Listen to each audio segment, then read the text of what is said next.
Inilah dia sosok yang paling kalian tunggu-tunggu, sebagai sosok yang berasal dari DC Comics, yang seringkali juga dianggap sebagai sosok number one yang paling powerful dan maha dahsyat, sekaligus yang bisa mengatur segalanya di setiap cerita DC.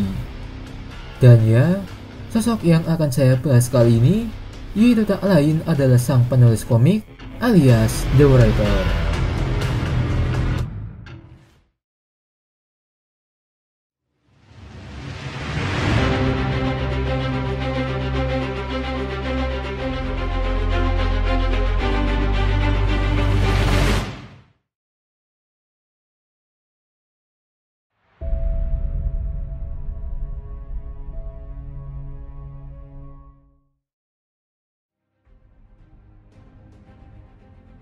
The Writer adalah salah satu karakter atau bisa juga dianggap sebagai entitas yang ada di DC Comics, di mana ia pertama kali muncul pada komik Animal Man issue 25 yang keluar pada bulan Juli tahun 1990.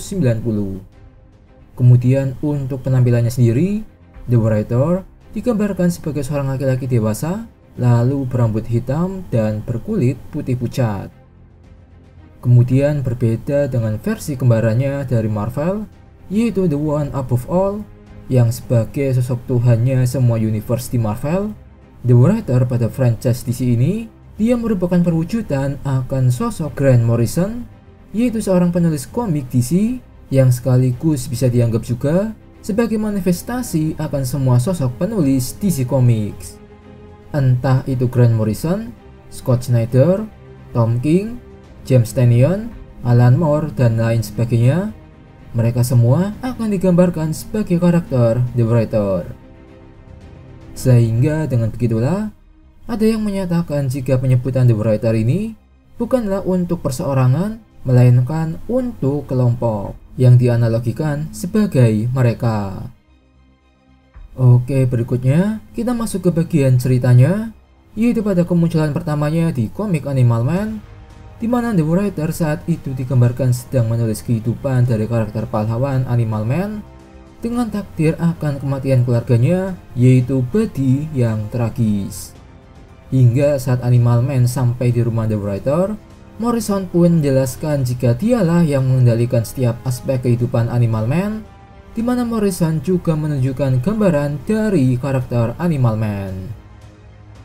Lalu karena Buddy tahu jika Morrison lah yang bertanggung jawab akan kematian keluarganya, tentu saja ia pun menjadi marah kepada Morrison, meskipun Morrison sendiri malah merasa tidak menyesal sama sekali, dan menganggap jika kisah yang tragis itu tentu akan membuat sebuah cerita akan lebih realistis. Lalu Morrison pun menjelaskan jika dunia nyata, yaitu dunianya kita ini, jauhlah lebih suram dibandingkan dengan dunia yang ada di dalam komik. Nah, gimana nih menurut kalian? Benar atau enggak? Karena pastinya ada dari kita yang suka menghayal bisa hidup di dalam komik dengan punya kekuatan luar biasa dan jadi pahlawan di sana. Nah, ngaku aja kalau kalian pernah punya pikiran kayak gini. Oke, lanjut. Saat itu, Morrison juga menjelaskan jika cerita Animal Man itu akan jadi kisah terakhirnya sebelum akhirnya kisahnya itu akan dilanjutkan oleh penulis atau The Writer yang baru. Yang mana lagi-lagi, namun meski sudah dijelaskan begitu, Animal Man tetap tak mau percaya dan masih menuntut untuk mengembalikan keluarganya kembali, hingga Morrison pun mau tak mau harus menghentikan obrolan mereka dengan memunculkan beberapa penjahat untuk dilawan olehnya. Lalu Morrison juga mengucapkan rasa terima kasihnya kepada editor dan artis atau penggambar yang membantunya dalam menyusun sebuah komik dan menamai beberapa pembaca yang menginspirasinya. Yang mana hal itu juga dilanjut dengan Morrison yang mengungkapkan jika dunia itu adalah dunia fiksi dan menasihati jika Buddy akan baik-baik saja di sana.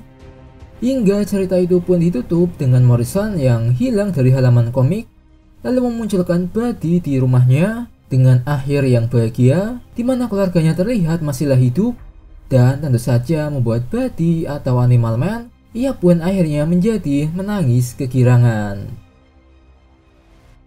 Selanjutnya masuk ke komik Suicide Squad untuk isu 58 yang keluar pada bulan Oktober tahun 1991, yang mana di sana The Writer kembali lagi memunculkan dirinya, yaitu selama event Perang Para Dewa, di mana ia mengatakan saat dirinya diilustrasikan ke dalam karakter komik, ternyata ada orang lain yang mengendalikan dirinya itu.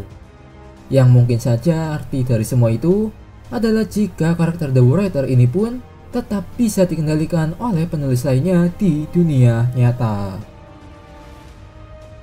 Nah lanjut, yaitu untuk cerita akan kematiannya, yaitu saat ia berada di tengah peperangan melawan pasukan Circe, yaitu musuh dari Wonder Woman, dimana saat itu The Writer digambarkan tidak dapat menulis cukup cepat, hingga akhirnya karakter The Writer itu pun harus terbunuh oleh Bestiamor. Dan itulah dia cerita singkat untuk penampilan The Writer pada setiap komik DC. Dan kalau kalian punya referensi lain untuk kemunculan The Writer ini untuk komik terbarunya, untuk itu bisa kalian tulis judul referensinya di kolom komentar.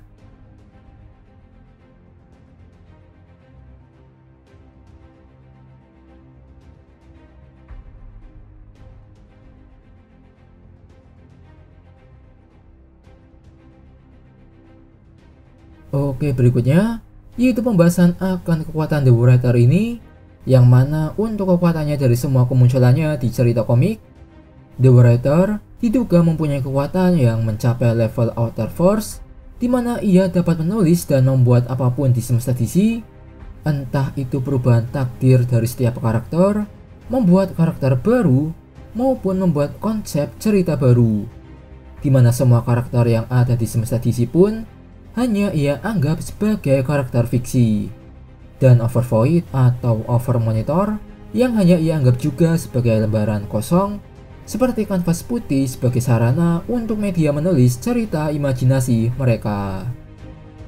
Selain itu, The Writer juga diketahui mempunyai kekuatan seperti kesadaran kosmik, reality warping atau perubahan realitas, bahkan plot manipulation, yang mana semua kekuatannya itu tentu ia miliki karena atas kemampuannya yang sebagai penulis cerita yang kreatif. Dan mungkin itu saja untuk kemampuan atau kekuatan yang dimiliki oleh The Writer ini. Ya meskipun penjelasannya hanya singkat, tapi secara kesimpulan besarnya The Writer ini memiliki kekuatan yang jauh-jauh lebih powerful, yang bahkan beberapa fans menganggapnya berada di posisi pertama sebagai karakter yang terkuat di semesta DC. Nah, apakah kalian setuju untuk pernyataan ini?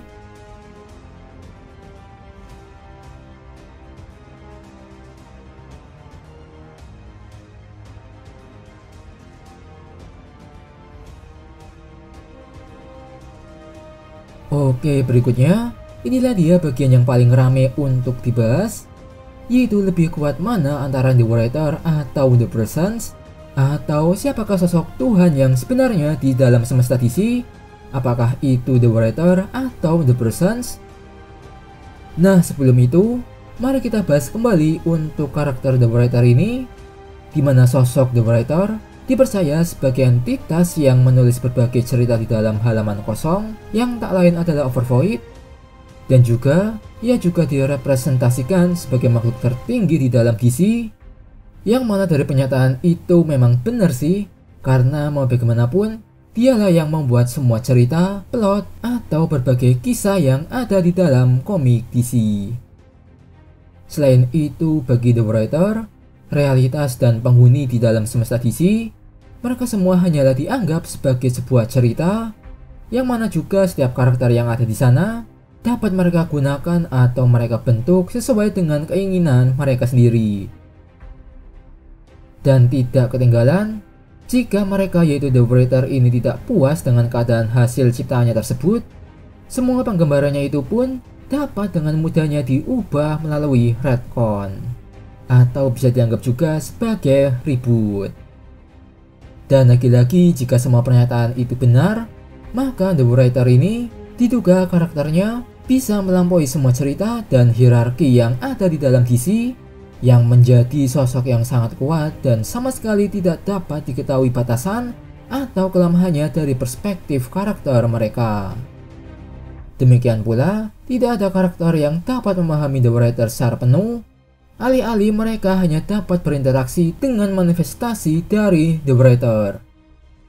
Dan ya, dengan penjelasan itulah, The Writer ini pun akhirnya seringkali dianggap sebagai sosok Tuhan di semesta DC.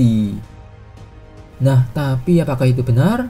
Oke, sekali lagi, sebelum itu, mari kita bahas juga tentang karakter The Presence, di mana sosoknya ini pertama kali muncul pada komik More Fun Comics issue 52 yang keluar pada bulan Februari tahun 1940.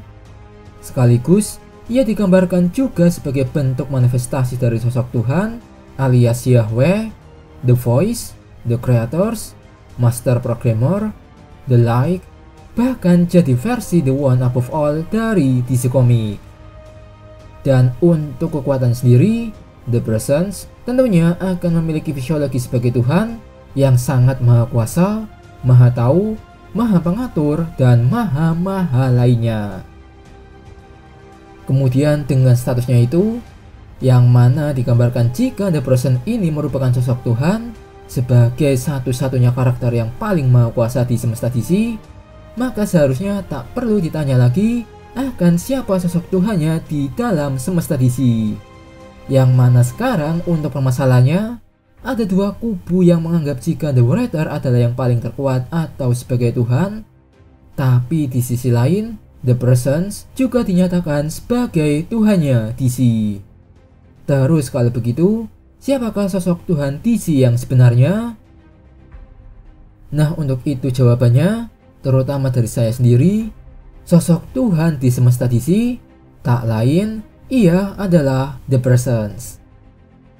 Karena simpel aja sih, yaitu jika The Presence sendiri dari awal memang digambarkan sebagai sosok karakter fiksi yang disengaja dibuat oleh penulis komik untuk memegang posisi sebagai Tuhan di dalam semesta DC. Sedangkan untuk The Writer, meskipun ia dinyatakan paling kuat karena dialah yang menulis setiap cerita komik, tapi The Writer ini tidak pernah dinyatakan sebagai sosok Tuhannya semesta DC. Jadi kalau kita membahas secara lingkup area semesta DC, yaitu untuk semesta fiksi yang ada di dalam komik, maka jelas nyatanya The Presence lah yang memegang posisi sebagai Tuhan di sana. Dan The Writer sendiri dengan posisinya sebagai entitas yang ada di luar semesta DC, yang mana tak lain ia berada di semesta nyata, yaitu semestanya kita para manusia yang hidup. Lalu bagaimana untuk kemunculan The Writer di komik, yang mana hal itu pun memang disengaja, yaitu untuk memanifestasikan sosoknya di dalam cerita komik, yang mana lagi-lagi sosok The Writer itu pun haruslah dimatikan karena bagi penulis komik itu sendiri, mereka pun sadar untuk tak mau menjadikan The Writer ini sebagai pengganggu di dalam buku komik mereka, yang mana akan mengganggu konsep power scaling dari setiap karakter DC Comics.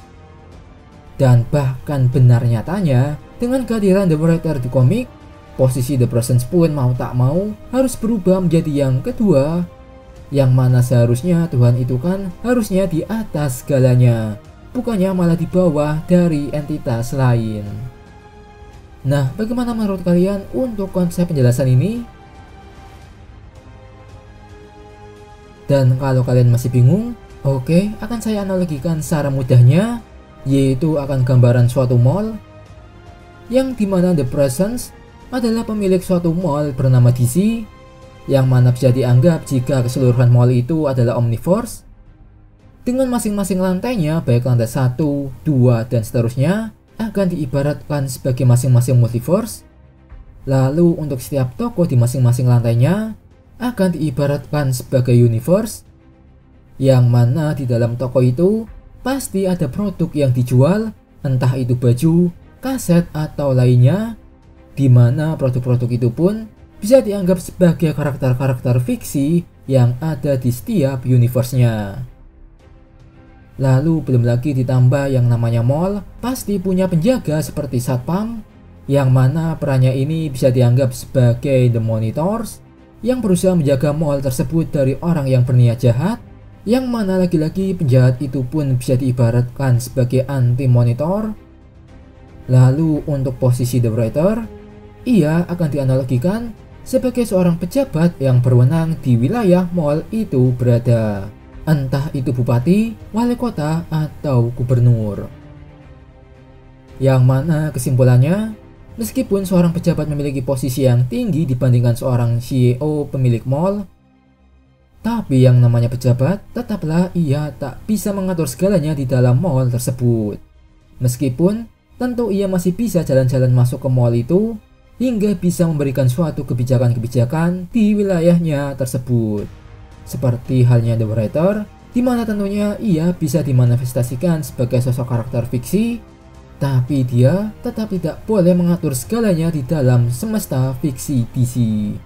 Apalagi menggantikan sosok Tuhan yang dari awal sudah digambar atau sudah dirancang sebagai Tuhan dari semesta fiksi DC.